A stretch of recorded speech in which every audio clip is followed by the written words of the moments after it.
รันเทิน10 นิ้วกราบแนบใต้ไหวสาปารมีธรรม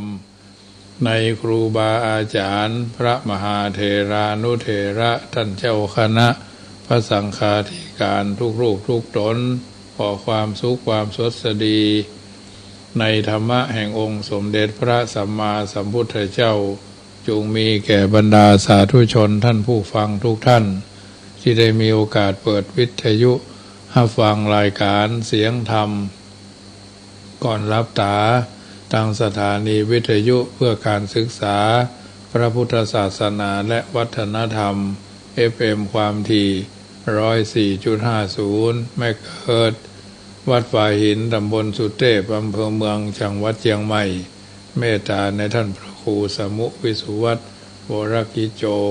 ท่านเจ้าอาวาสท่านผู้อำนวยการวิทยุแห่งนั้น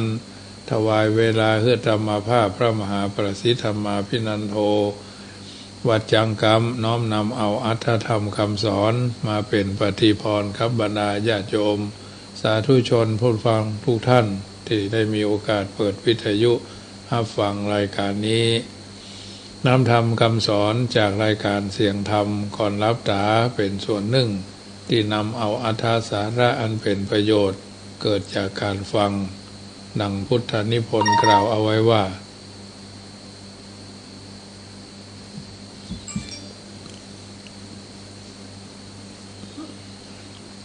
พุทธคุณวางไว้กลางเกล้าเพื่อป้องกันเหล่าภัยรินสิ้นทั้งหลาย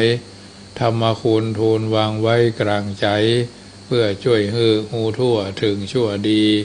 สังฆคุณทูลไว้ในชีวิตเพื่อช่วยพิษปลดทุกข์เป็นสุขีโดยบุญอภิวันอัญชลีสวัสดีโดยการนิรันดร์เทินเป็นต้นฉะนั้นญาติโยมสาธุชนท่านผู้ฟังทั้งหลายรายการนี้ เป็นส่วนหนึ่งที่นำมาอุเอิญเจริญพรครับบรรดาญาติโยมสาธุชนที่อยู่ท่าดาฟังพร้อมกันแล้วจะได้นำปาญาติโยมกราบพระไหวพระเพนลำดับไปเนกราบ1กราบ2กราบ3กราบ4กราบ5อรหังสัมมาสัมพุทโธภควา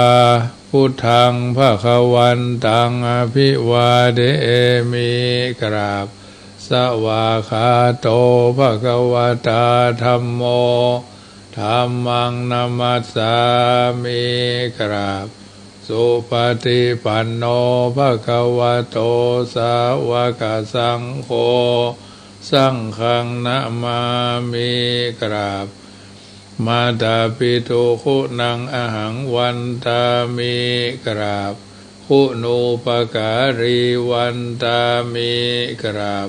กราบพระพุทธอย่าไปสะดุดทองคำกราบพระธรรมอย่าไปถูกใบลานกราบพระสงฆ์อย่าไปหลงลูกชาวบ้านเมื่อพร้อมแล้วจะได้นำปาญาติโยมโยขันแก้ว5โกฏากเพนลำดับไปเนอโยพุทโธอันว่าพระพุทธเจ้าตนใดโลกุตตโมตนพาเสริฐอุดมกว่าหมู่สัตวโลกอันมีญาณปัญญาหาที่สุดบ่ได้สันนิสิโนนั่งอยู่แล้วดินักบ่หวั่นไหวแต่พระยามานวราโพธิมูเลนั่งเนื้อแต้นแก้วแทบไกลก็ไม่มาพอโลนพาเสริฐมหันติวิจัยโยพจนแพ้สงครามอย่างใหญ่มารังยังพยามานสะเสนังกับทังเสนานิพนมานหากันติงก็ได้ถึงแล้วสัมโพธิงยังพญาสัพพัญโยตยานทรัตหูใหญ่อย่าทำทั้งมวลอันมหังอันว่าคาปันนะมาเมก็นบน้อมไว้โดยกายวจีมโนทางพุทธังยังพระพุทธเจ้าตนนั่นแลโยมกะธรรมโมอันว่ามกะธรรมอันใดอัตถังกีโกอันประกอบด้วยคุณ8พันแหวกอันประกอบด้วยองค์8ประการสัมมาทิฏฐิอาทิโกอันมีสัมมาทิฏฐิเป็นต้นอริยปโถอันเป็นหนทางนี้ไกลจากบาปอุจุกามโกอันเป็นหนทางเส้นซื่อบกดบ่เร็วเพื่อเข้าสู่นิพพานนั้นพ้นจากทุกข์ในวัฏสงสารแห่งคนทั้งหลายก็มีแลหังอันว่าคา ปันนามามีก่อนโนบน้อมไว้ด้วยกายวจีมโนตังธรรมังยังพระสัทธรรมเจ้านั้นแลโยสังโฆอันว่าพระสังฆเจ้าหมู่ใดวิสุทโธอันบริสุทธิ์จากบาปราตคินายโย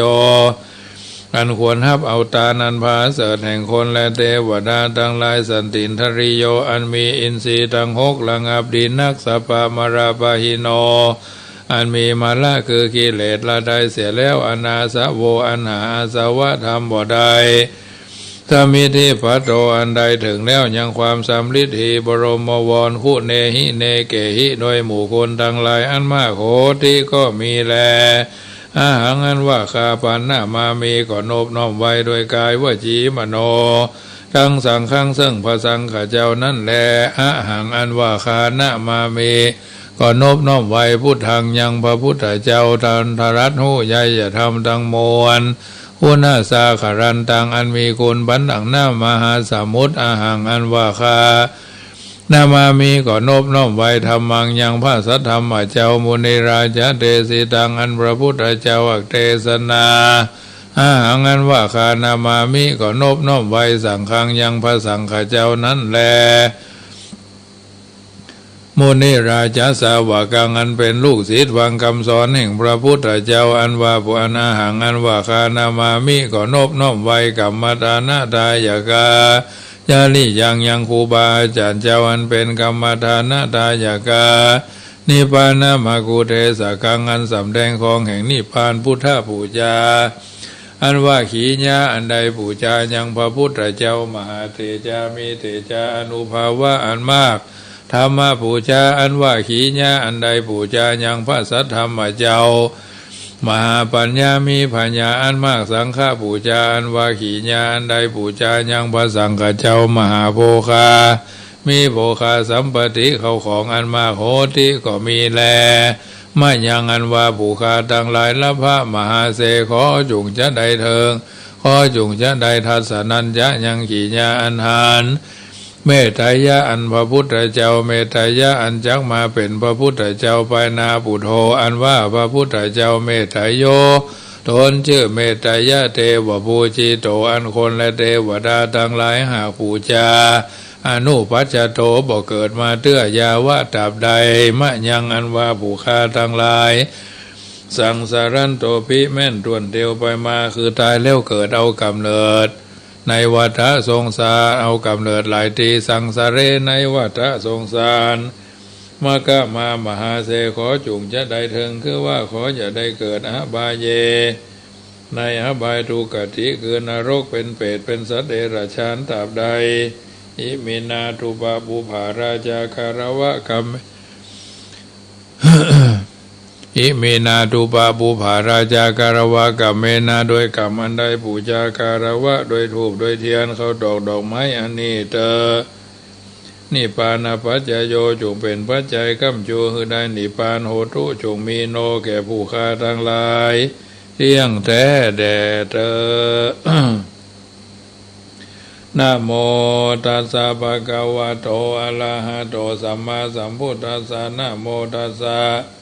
ภะคะวะโตอะระหะโตสัมมาสัมพุทธัสสะนะโมตัสสะภะคะวะโตอะระหะโตสัมมาสัมพุทธัสสะนะโมตัสสะภะคะวะโตอะระหะโตสัมมาสัมพุทธัสสะพุทธังสรณังกัจฉามิธัมมังสารนังกัจจามิสังฆังสารนังกัจจามิทุติยัมปิพุทธังสารนังกัจจามิทุติยัมปิธัมมังสารนังกัจจามิทุติยัมปิสังฆังสารนังกัจจามิตติยัมปิพุทธังสารนังกัจจามิตติยัมปิธัมมัง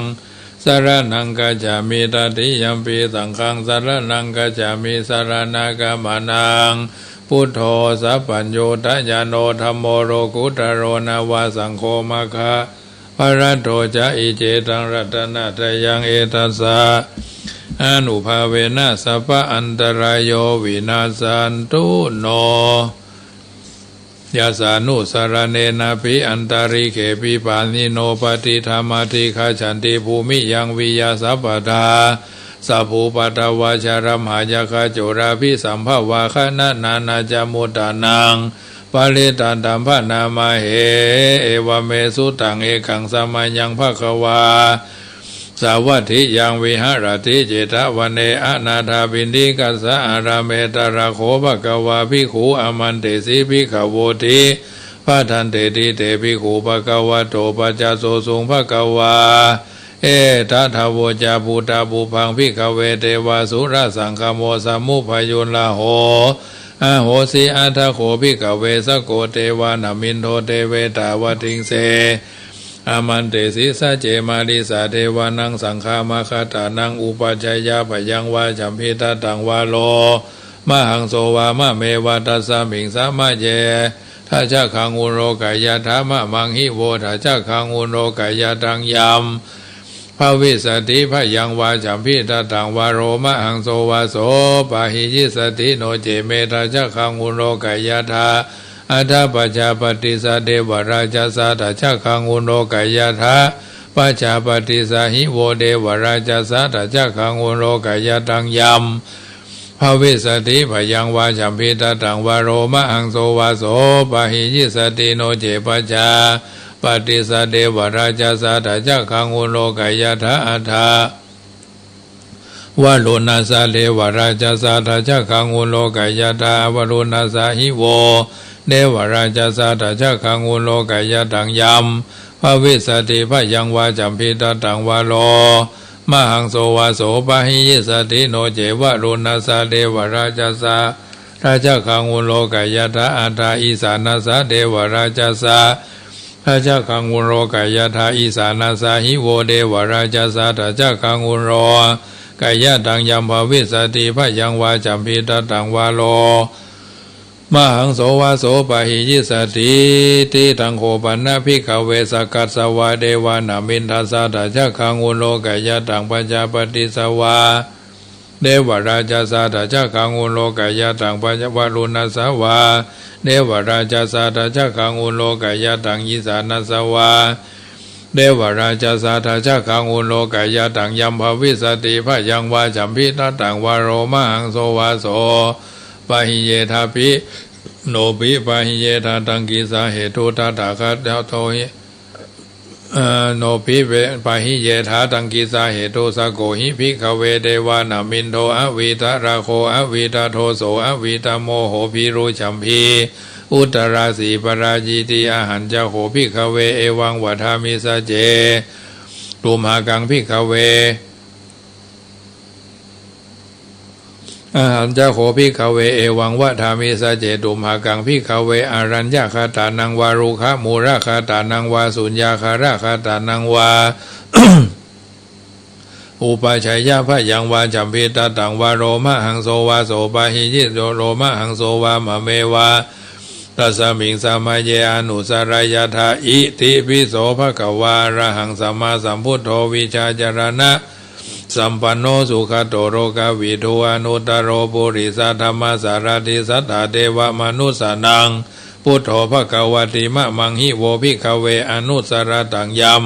ภวิสติพยังวาจัมพิตาตังวาโรมะหังโสวาโสปะหิสติโนเจมังอนุสรายธาอัฏฐธรรมังอนุสรายธาสวากขาโตภควตาธัมโมสันทิติโกอาการิโกเอหิปัสสิโกโอปนายิโกปัจจตังเวทิตาโปวิญโยหิติธรรมังหิโวภิกขเวอนุสรตังยัมภวิสติพยังวาจัมพิตาตังวาโรมหังโสวาโสปะหิยิสติโนเจมธรรมังอนุสรายธาอัฏฐสังฆังอนุสรายธาสุปฏิปันโนภควโต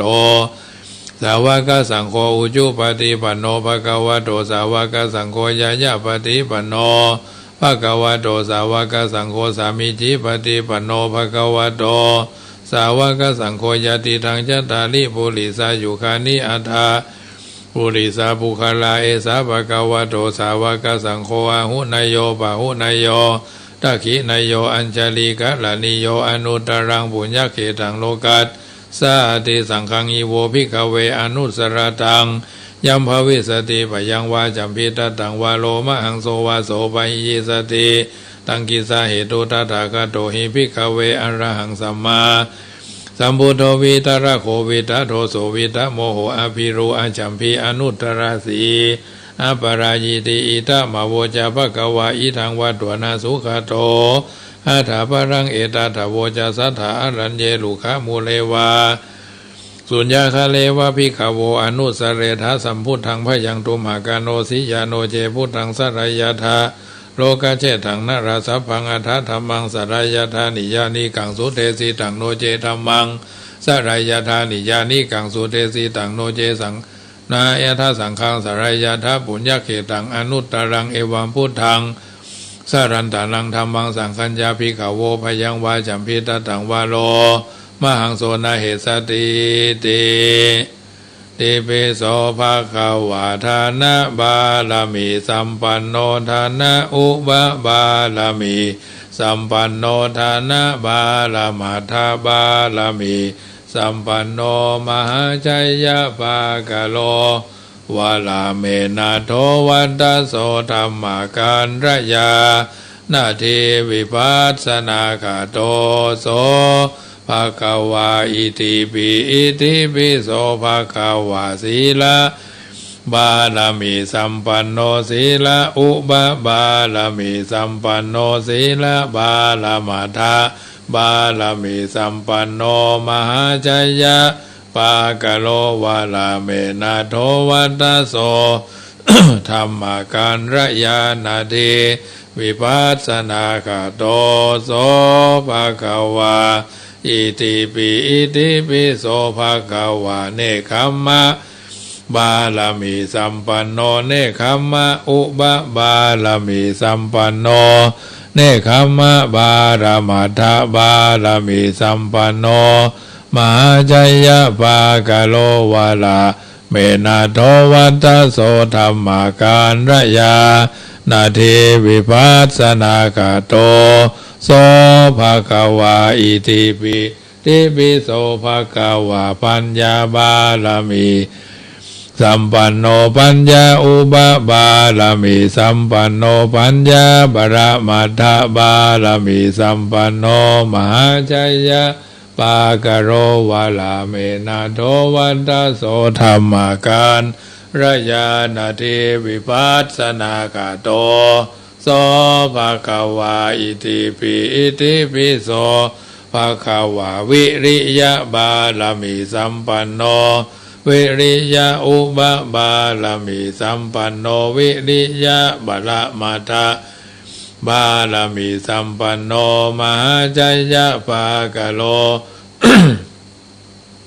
วาลาเมนะโทวัตตโสธัมมาการระยานาทีวิปัสสนาคาโต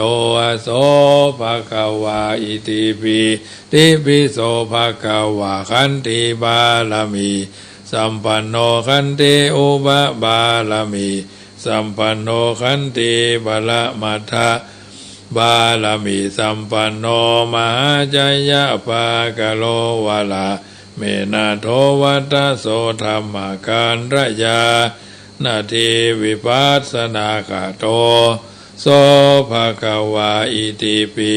ติปิโสภะคะวาสัจจะบาลามิสัมปันโนสัจจะอุบะบาลามิสัมปันโนสัจจะบาละมัทธะบาลามิสัมปันโนมหาชัยยะภากะโลวาลา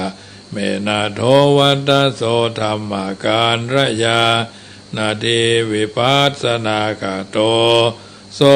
ภะคะวาอิติปิติปิโสภะคะวาอธิฐานะบาลามิสัมปันโนอธิฐานะอุบะบาลามิสัมปันโนอธิฐานะบาละมัทธะบาลามิสัมปันโนมหาชัยยะปากะโลวาลาเมนะโทวัตตโสธัมมาการระยานาทีวิปัสสนาคาโตโสภะคะวาอิติปิติปิโสภะคะวาเมตตาบาลามิสัมปันโนเมตตาอุบะบาลามิสัมปันโนเมตตาบาระมัทธบาลามิสัมปันโนมหาชัยยะภากะโลวาลาเมนะโทวัตตโสธัมมาการระยานาทีวิปัสสนา ข้าโตโสภะคะวาอิติปิติปิโสภะคะวา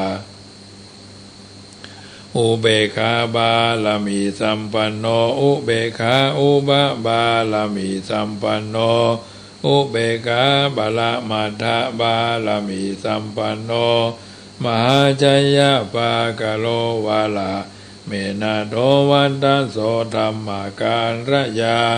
นาทีวิปัสสนาคาโตโสภะคะวาอิติปิติปิโสภะคะวาอุเบกขาบาลามิสัมปันโนอุเบกขาอุบะบาลามิสัมปันโนอุเบกขาบาลมัฏฐบาลามิสัมปันโนมหาจยะปะกะโลวาลาเมนะโทวัตตะโสธัมมาการระยานาทีวิปัสสนาข้าโตโสภะคะวาอิติปิอิติปิโสภะคะวาพุทโธอนันตทิคุณโนวัตตะโสภะคะวาอิติปิเอาละญาติโยมสาธุชนคนดีทุกคนทุกท่านได้ยินได้ฟังการสังวาสสวดที่ยายพุทธคุณธรรมคุณสังฆคุณเป็นลำดับเรียบร้อยเป็นมังคาระกับหูกับตัวกับตนเฮาท่านทั้งหลายที่อยู่ท่าดาวฟังที่อยู่ทางบ้านน้ำธรรมคำสอนจากรายการเสียงธรรมก่อนรับตาก็เป็นส่วนหนึ่งที่นำมาเอื้อนเจริญพรเมื่อท่านสาธุชนที่อยู่ท่าดาวฟังกันอยู่ทางบ้านเป็นประจำได้ยินได้ฟังอันถ้าทำคำสอนก็ถือว่าเป็นปฏิพรตอบสนองให้ญาติโยมได้ยินได้ฟังคำแรงวันนี้เป็นคำแรงแห่งวันที่หนึ่งคำแรงแห่งวันถูกใจดีใจกับหลายท่านที่มีความมีประสบโชคนะมีโชคกับของหมุนเนาะอันนี้ก็ถือว่าเป็นโชคภัยโชคมัน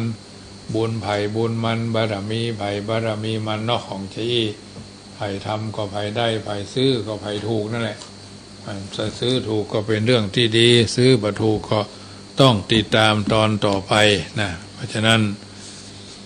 วันนี้เราเดินทางมาถึงวันนี้โชคเป็นของผู้ที่รู้จักเดินเข้าไปหาปัญญาเป็นของผู้มันฝึกฝนอบรมคำชมเป็นของผู้ที่ไม่กลัวความล้มเหลวนะญาติโยมโชคลาภเป็นของผู้ที่รู้จักเดินเข้าไปหา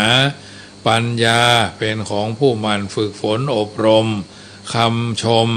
เป็นของผู้ที่ไม่กลัวความล้มเหลวคำชมแค่ลมปากเนาะ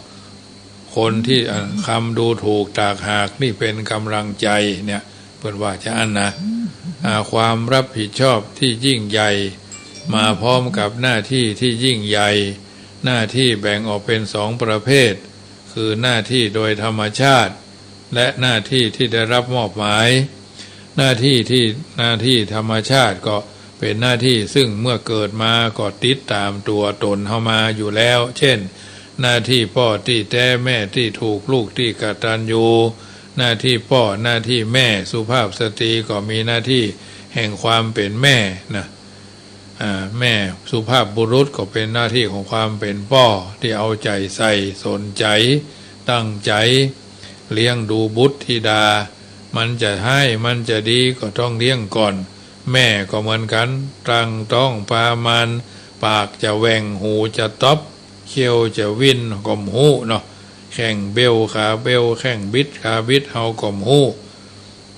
เพราะลูกหน่อเนื้อเชื้อไขแล้วพ่อแม่เป็น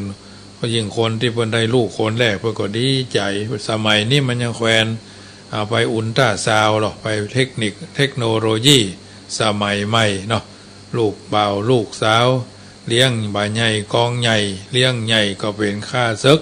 เลี้ยงใหญ่ก็เป็นงูเห่างูจองเนาะพ่อแม่พี่น้องทั้งหลาย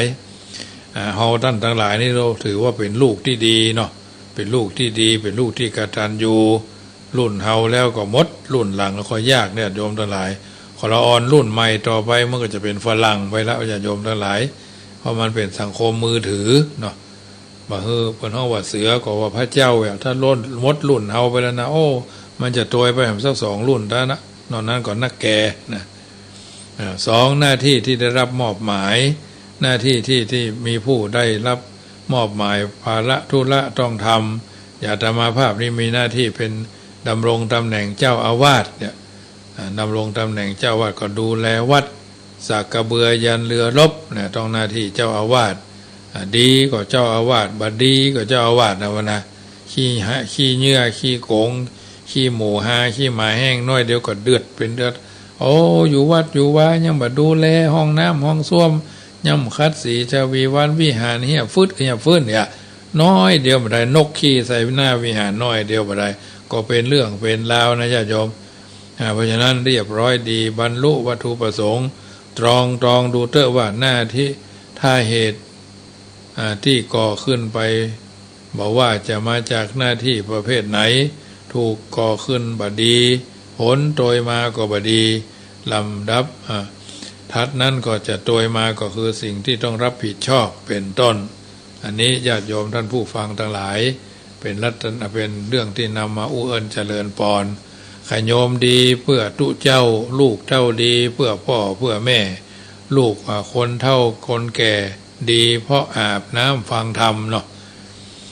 นักบุญแนวหน้านักศรัทธายอดเยี่ยมนักผู้เป็นผู้เปี่ยมด้วยปัญญามิตร100 คนยังถือว่าน้อยศัตรูคนเดียวถือว่านักมากโขนะขโยมดีเพื่อตุเจ้าลูกเท่าดีเพื่อพ่อเพื่อแม่ตุพระอยู่วัดม่วนกะกองงัวควายอยู่หนองกุมกะหญ้ากับน้ำพ่อแม่ศรัทธาไปวัดไปวากุ้มกะกินกะตาลเนี่ยมันก็เป็นยะนะฉะนั้นโอบอ้อมอารีวจีไพเราะสงเคราะห์ประชาชนวาทะวางตนเหมาะสมนะเพราะฉะนั้นญาติโยมท่านผู้ฟังทั้งหลายรายการธรรมะอันเป็นคำสอนที่วันธรรมาภาพอู้เอิญเจริญพรให้ญาติโยมได้ฟังเพื่อนห้องบอกว่าเฮาท่านทั้งหลายทุกคนทุกวันนี้ดำรงตนอยู่ในความเป็นผู้มีไตรคือ3นับถือพระไตรรัตน์กับพระพุทธพระธรรมพระสงฆ์ศึกษาไตรสิกขาศีลสมาธิปัญญาศึกษาไตรทวารกายรักษากายให้สะอาดวาจาให้สุภาพเรียบร้อยจิตใจให้ร่มเย็นเป็นสุขเนี่ยศึกษาไตรลักษณ์อนิจจังไม่เที่ยงทุกขังเป็นทุกข์อนัตตามิใช่ตัวตนเป็นต้นเพิ่นบอกว่าพระพุทธองค์คงประทับพระพุทธองค์คงประทับหรือรับแล้วหากใจแผ้วผ่องดีย่อมมีผลอยู่ที่ใจใฝ่ศรัทธาสาธุชนบุญกุศลดลสร้างไม่ต่างกันพุทธคุณอุ่นเกษานำพาโลกดับทุกโศกโรคใจให้สร้างศีลหากใจใสไร้ขุ่นบุญเท่ากันขอจงมันสะสมบ่มบุญเทินเนี่ยอันนี้เป็นต้นมิตรที่เหมาะเสมอด้วยวิชาไม่มีศัตรูที่เสมอด้วยความเจ็บไข้ก็ไม่มีความรักเสมอด้วยรักตนเองก็ไม่มีกำลังพังเสมอด้วยกำลังที่เสมอที่แสวงด้วยกำลังกรรมเสมอด้วยกำลังแห่งกรรมไม่มีนะเพราะฉะนั้นสิ่งที่เราท่านทั้งหลายต้องทำสม่ำเสมอพิจารณาว่าเพิ่นว่าอวดดีอวดเด่นอวดเป็นนักปราชญ์อวดเฉลียวอวดฉลาดอวดรวยอวดสวยสุดอวดกล้าอวดเก่งอวดเบ่งวุฒิอวดบุตรอวดหลานอวดชาญชัยอวดมั่งอวดมีอวดนิสัยอวดไข อวดไขอวดขานอวดมารยาอวดเหลวอวดละอวดเลวอวดร้ายอวดใหญ่ยิ่งอวดมิ่งอวดขวัญอวดดันได้อวดดุมอวดทุ่มอวดเถียงอวดเยี่ยงโมอวดเหล่านี้อวดล้านอวดโง่เท่านั้นนินทานะเพราะฉะนั้นท่านสาธุชนท่านผู้ฟังทั้งหลายสิ่งต่างๆที่อยู่ในโลกนี้มันมีสิ่งใดสิ่งหนึ่งนอกจากความดีไม่ความดีที่คงทนนะความดีที่คงทนเขาจำเป็นจะต้องเรื่องของ อู้เรื่องของคนดีเนาะคนดีเป็นจะใดบัณฑิตผู้รู้เพิ่นบอกว่าทุเรสันโตปกาเสนติหิมะวันโตวะปะพะโตแปลว่าคนดีย่อมปรากฏที่ไกลเหมือนภูเขาหิมปานฉะนั้นคนดีในพระคาถาที่กล่าวไว้ตะกี้ว่าคิดถึงสันตะบุคคลคำว่าสันตะแปลว่าสงบความสงบย่อมเป็นไปในกายกายวะกายสติกายสันตะกายสงบวาจาสงบจิตใจสงบกายสงบวาจาสงบและใจสงบบุคคลนั้นว่าสันตะจะเป็นทุเจ้าพระเนรฆราวาสญาติโยมก็ได้ความจริงความสงบไม่ได้หมายความว่าอยู่บดายนิ่มนิ่งบ่ใจนะโดยบ่ต้องทำอะไรอย่างบ่ต้องอู้อะไรอย่างบ่ต้องกึดอะไรอย่างนี้นะถ้าบุคคลทำตนเป็นคนนิ่งบ่ไหวติ้งหรือเคลื่อนไหวก็บ่แตกต่างอะไรอย่างจากหุ่นความแตกต่างระหว่างบุคคลกับหุ่นจึงขึ้นอยู่ที่ว่าความไม่นิ่งความนิ่งกับความสงบนี้จึงมีลักษณะบ่เหมือนกันสงบกายก็หมายความว่าความหมายที่แท้ก็คือบ่ทำสิ่งที่บ่ควรทำและทำสิ่งที่ควรทำสิ่งที่บ่ควรทำนั้นมีมากมายหลายประการจะกล่าวเฉพาะเป็นหลักเป็นแนวทางแห่งการศึกษาและปฏิบัติว่าไม่ประทุษร้ายเบียดเบียนหรือตัดทอนรอนสิทธิ์กันและกันทั้งในส่วนร่างกายชีวิตทรัพย์สินสมบัติและประเวณีเชื้อสายเพราะคนทั้งหลายคนหรือสัตว์ทั้งหลายย่อมฮักสุขเกียรติทุกข์มีความฮักใคร่หวงแหนทรัพย์สินสมบัติประเวณีเชื้อสายของตนเหมือนกันทั้งนั้นส่วนสิ่งที่ควรทำเช่นควรขวายช่วยเหลือทำกิจที่ชอบประกอบกิจที่เป็นบุญคุณประโยชน์ทางกายบ่ดูลายละเลยเพิกเฉยในหน้าที่การงานอันเป็นส่วนแห่งการสงเคราะห์อนุเคราะห์บูชาคุณหรืออุดหนุนกิจการต่างๆได้ดำเนินไปด้วยดีตามกำลังทรัพย์ความรู้และความสามารถที่ตนมีเพื่อให้สำเร็จเป็นส่วนประกอบหรือพอกพูนความสามัคคีหรือพดุงความเมตตาอารีและกตัญญูตาธรรมตามโอกาสสงบวาจาก็หมายความว่าบ่ฮืออู้เพราะการอู้ถือว่าเป็นเรื่องสำคัญบุคคลจะหู้ความประสงค์ของกันและกันได้ต้องอาศัยคำอู้วาจาเป็นสื่อกลางระหว่างเฮากับบุคคลอื่นความจริงอวัยวะที่ปากนอกจากกินแล้วก็มีหน้าที่อู้เว้นแต่ในบางสถานที่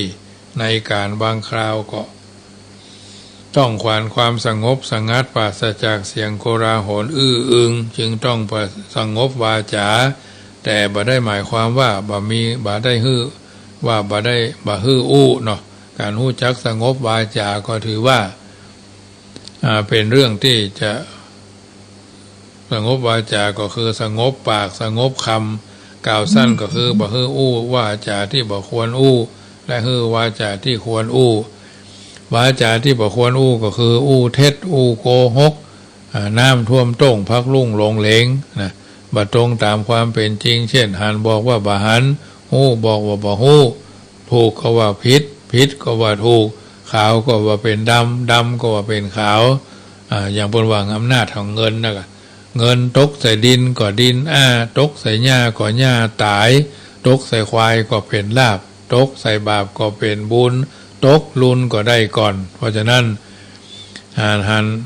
หันเท็จเป็นการฮักประโยชน์ส่วนตนของท่านด้วยการทำลายตนให้หมดความเชื่อถือการอู้ส่อเสียดก็เหมือนกันอู้จะถ้าอู้มีเจตนาบริสุทธิ์นำความฝ่ายนี้ไปบอกฝ่ายพูดหรือนำความฝ่ายพูดมาฝ่ายนี้ในลักษณะติเตียนหรือด่าว่าแต่พ่องบ่แต่พ่องแต่งเติมเสริมฮือแรงกล้าเกินความจริงใส่ไข่ใส่นมไม่หน่อยชาวบ้านเพิ่นว่ากันจะนั่นในลักษณะแควศอกบอกไปเป็นว่าโดยประสงค์จะให้คนตนที่เป็นที่ฮักของฝ่ายใดฝ่ายหนึ่งทั้งสองฝ่ายเป็นต้นเพิ่นจึงบอกว่ามีความสามัคคีนำสุขมาฮือนัตติสันติปรังสุขังสุขอื่นจากความสงบไม่มีค ความสุขสืบเนื่องมาจากความสงบความสงบสืบสายมาจากความสามัคคีความสามัคคีคุณธรรมนำปรารถนาทั้งทางโลกทั้งทางธรรมการอู้คำหยาบหมายความว่าปะอุสุภาพเช่น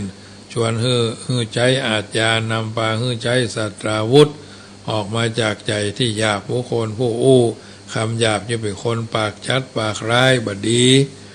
กันทางกายแต่ทีดังปากบ่ใจปากใจปากเป็นอาวุธนะใจปากเป็นหอกเป็นปากหอกปากปืนอันเป็นเหตุที่เกิดความระคายเคืองเสี่ยงต่อการทะเลาะวิวาทบาดหมางกันเป็นต้นคำสำรากเพ้อเจ้อเป็นคำเหลวไหลไร้ประโยชน์รวมความว่าพูดปดเสื่อมย่อผู้การอู้ปดการพูดปดย่อมสื่อถึงน้ำใจคดหลอกลวงอู้ส่อเสียดบ่งถึงน้ำใจริษยาอาฆาตคำหยาบบ่งบอกถึงใจหยาบร้ายคายขับหยาบคายร้ายกาจอู้เท็จสำรากอู้สำรากเพ้อเจ้อแสดงให้ลุกลิกเหลวไหลบะมั่นคงส่วนวาจาที่ควรอู้ก็หมายถึงวาจาที่เป็นวจีสุจริต4ประการพูดคำจริงพูดคำสมานไมตรีพูดคำไพเราะพูดคำที่มีสาระประโยชน์เป็นบุคคลผู้อู้คำจริงสอว่าเป็นคนจริงใจจริงจังจริงแท้เนาะสงบใจต่อไปก็วันพรุ่งนี้ก็จะอู้เรื่องของความสงบใจบรรดาท่านสาธุชนได้ยินได้ฟังเป็นลำดับไปก่อนที่รายการเสียงธรรมก่อนรับตาก็มาถึงช่วงสุดท้ายก่อนนำรายการจากท่านไปก็ขอบอกเจริญพรประชาสัมพันธ์ข่าวสารงานบุญเนอะที่จะเกิดขึ้นกับกฐินทานช่วงเทศกาลหน้ากฐินนี้ทางวัดจังกำก็ขอน้อมเจริญพรบรรดาญาติโยมท่านทั้งหลายที่อยู่ท่าดาวฟังกันอยู่ทางบ้านร่วมเป็นเจ้าภาพผ้ากฐินเพื่อจะได้ทอดถวายเป็นประจำที่วัดจังกำวันที่12 พฤศจิกายนก็มีสาธุชนร่วมทำบุญมาแต่เจ้าประชาสัมพันธ์วิทยุขึ้น96หมายมีคุณโยมจามจุรีสิทธิวงศ์ร่วมทำเชียงใหม่ร่วมทำบุญมากฐินกองทอง1กอง200 บาททัดนั้นมาคุณโยมประภัสสรภาติคุณศิลาร่วมทำบุญกองเพชร3กอง339ก็900เนาะสาธุอนุโมทนาเนอะกับบรรดาเจ้าภาพเจ้าสถาตวาไปกินตาลงานทำบุญถวายกฐินที่วัดเจ็ดลินก็มีญาติโยมร่วมทำบุญกันมาเป็นต้นว่าแม่ตุลกวางคำบ้านสันทรายแม่ย่อยร่วมทำบุญกฐินเนาะ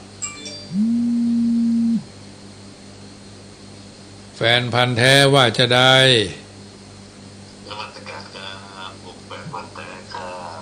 ฟังชัดเจนเนาะ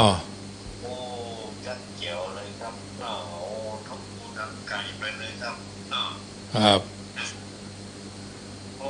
เสียดายนะถ้าอยู่ใกล้ๆนี่ผมจะไปร่วมงานกฐินกับท่านวัดท่านเลยเนาะเอาไว้สิ้นปีก็ได้เนอะไว้ปลายปีก็ได้เนอะครับเดือนกุมภาเดือนนั้นธันวาไหมแน่ก็ผมว่าแล้วผมจะไปร่วมงานนะครับแล้วก็ปิกกลับมากับหนาน74ก็ได้ครับโมทนาเนอะเอา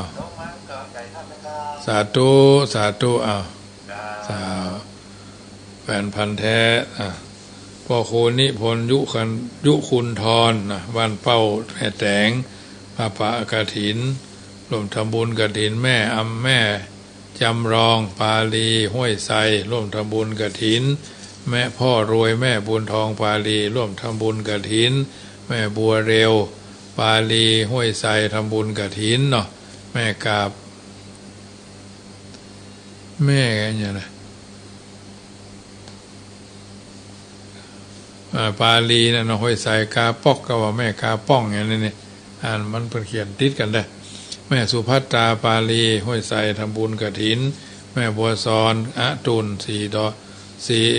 บุญเรืองป่าไผ่สันทรายพ่อแม่ฟองแก้วโดมนิวัฒน์ลัตติยะร่วมทำบุญทาสีพระธาตุแม่จันดีสุขเจริญสันนาเมงทำบุญกฐินแม่ทองนางนองไข่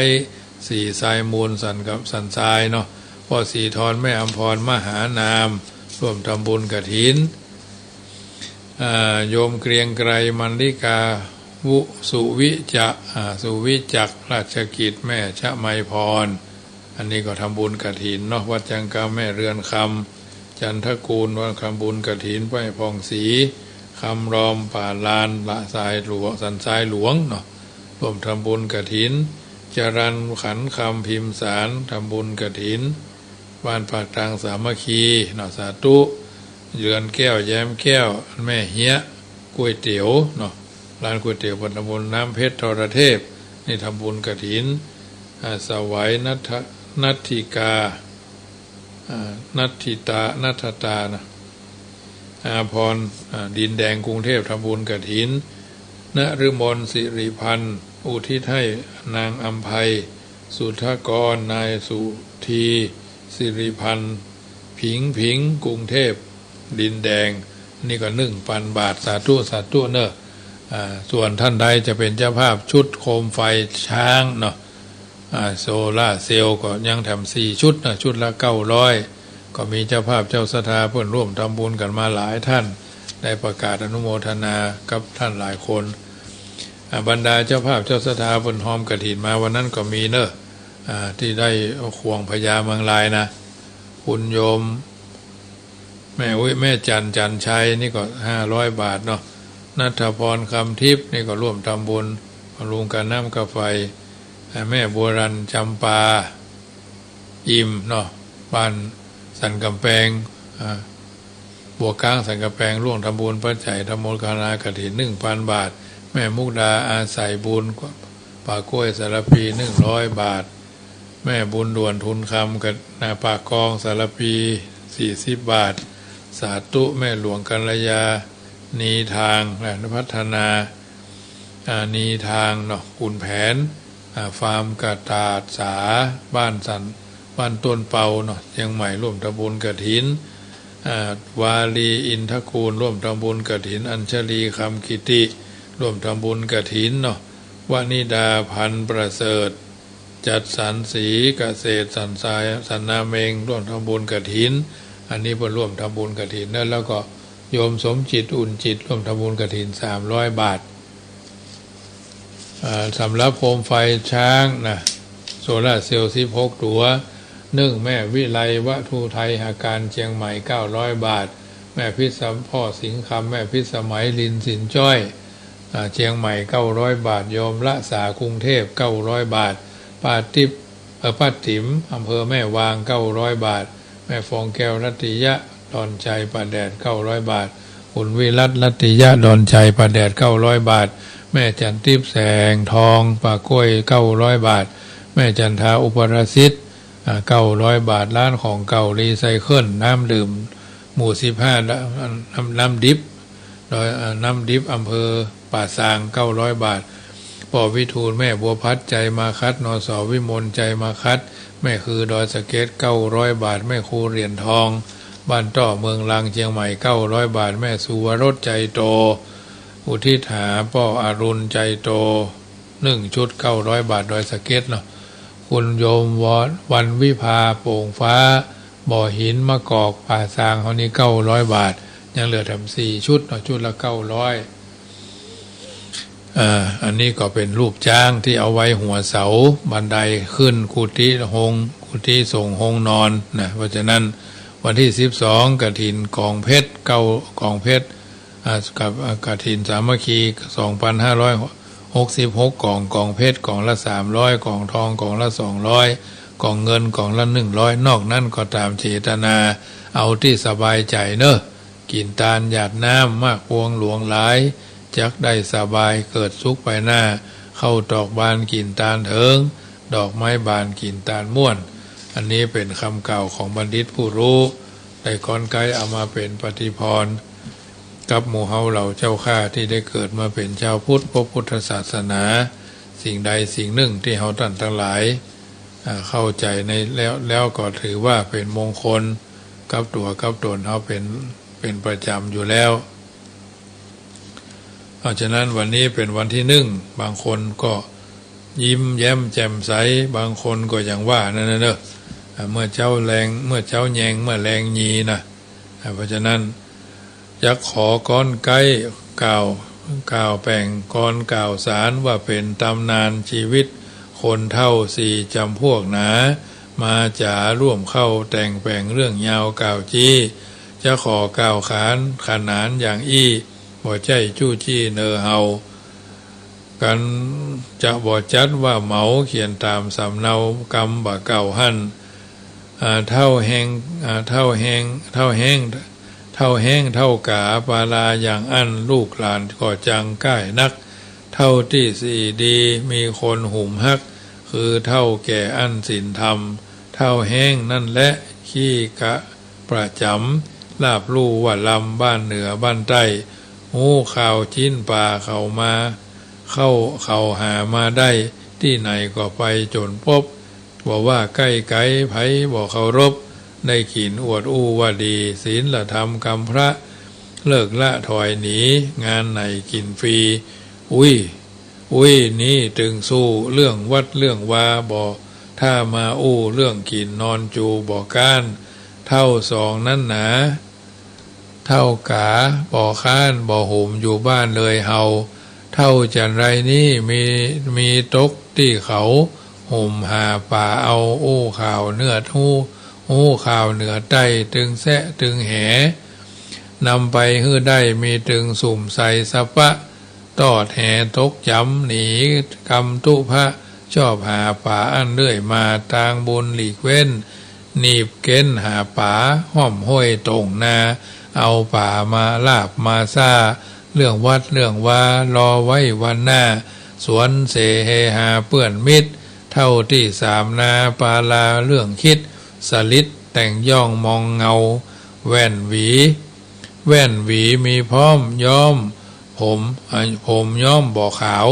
แต่งตัวรุ่นราวอายุ25กินเหล้าเมายามักลาบมักซ่าสนุกม่วนงานเฮหาม่วนสนุกเฮหาม่วนล่ำห้องเพลงลำวงหลงหมากล่ำแปลงตาใหญ่น้อยเมามันว่าเฮานี่และวัยรุ่นเหมือนกันแต่รุ่นอุ้ยมันปุ้นเน้อหลานเจ้ากำอู้กำจ๋าปาลายามเท่าสลิดมัวเมาเด็กน้อยเท่าสี่นั่นหนาอู้จ๋าเรียบร้อยจิตใจหลิงห้อยต่างบนลูกหลานก็ฮักรุมฮักช่วยหนุนถ้าคนเท่าใจบุญกำจุนโอบอ้อมเข้าวัดเข้าวาฟังธรรมจำศีลกินต้อมก้อยหิก้อยหอมเอาไว้เว้นต่างบาปกรรมจดจำเตอไทยรักษาศีลอันฮือดีเท่าอันนี้และจักมีสุขีถือคนคือคนเท่าดีจำพวกสี่เจ้าสามพวกนั้นหนาวัดวาบอกเข้าชอบเสเลเมาม่วนนักขอจบก่อนศาลเป็นการยั่งพักเรื่องข้าวคนเท่าเนินนายก่อนบรรยายจบลงเสียเต้าอี้ก่อนและนายเอ๋ย10 ปีอาบน้ำบ่อหนาว20 ปีแอวสาวบ่อใกล้30 ปีบ่อนายสงสาร40 ปียากาศเหมือนฟ้าผ่า50 ปีสาวน้อยดาบ่เจ็บใจ60 ปีไอเหมือนฟานโคก70 ปีบ่โหกเต็มตัว80 ปีไข้หัวเหมือนร้องร่ำให้90 ปีไข้ก็ตายบ่ไข้ก็ตายกรรมบ่เก่าเล่ามาฟังให้ท่านทั้งหลายเป็นนิทัศนะเป็นลำดับไปเนอคำแรงวันนี้รายการเสียงธรรมก่อนรับตาในอูเอิญเจริญพรให้ญาติโยมได้ฟังลำดับต้นเวลาถึงวาระสุดท้ายก่อนนำรายการจากท่านไปจะไปลืมเนอกินตาลทำบุญตาลกฐินเทศกาลเดือนกฐิน1 ค่ำออกพรรษาไปแล้วจนกระทั่งเดือนยี่เพ็งเทศกาลงานทอดกฐินวัดไกลวัดใกล้วัดใหญ่วัดน้อยในเมืองนอกเมืองต่างจังหวัดต่างอำเภอต่างจังหวัดก็ไปกันไปดีมาดีมีความสุขม่วนงันสันเล่ากันทั่วหน้าค่ำคืนนี้สัพพิติโยวิวัชชันตุสัพพโรโควินัสสตุมาเตภวัตวันตรายโยสุขีทีกายุโกพุทโธบังซ้ายธัมโมบังขวา สังโฆบังกายาอะระหังบังเกสาอะระหังพุทโธนะโมพุทธายะอายุวันโนสุขังปะลังยังกลองทิพย์กองสถานสะเทือนหรือไทยระทม